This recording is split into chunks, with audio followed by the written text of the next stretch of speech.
اخويا ده جالي وقال لي غير لي، عاوز اعمل كيرلي. قلت له بس مش هنعمل مولد، كان عامل مولد قبل كده في العيد وحبيت دلوقتي اغير له وهعمل له قصه تانية خالص. انا دلوقتي هفتح لايف كمان، لو عجبك حاجه عاوز تسال على اي حاجه شفتها في الفيديو او بره الفيديو، عاوز تعمل اي حاجه، خش اللايف بسرعه وقول لي انت عاوز ايه.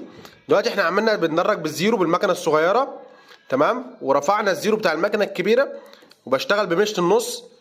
هعمل لكم بجد قصه حلوه جدا للكيرلي. هو شعره لفه بس بردك مش احسن حاجه، فانا هنعمل بقى اوريك لما هتلف صح بجد بيبقى شكله عامل ازاي، بيبقى شكله فعلا تحفه. هرفع له الجناب كلها واعمل له كيرلي على قدام بجد حكايه. تعالى بس خليها في التدريج وما تروحش مني بعيد. اخوك سيد البوب احسن حلاق في مصر، بقول لك من قليوب البلد. تابعني بجد هتستفاد جدا. دلوقتي بنصفي الحز بتاعنا الجميل اللذيذ الرايق جدا بالمكنه الشقيانه التعبانه بتاعت اخوك سيد البوب. بقول لك او هنعم من تحت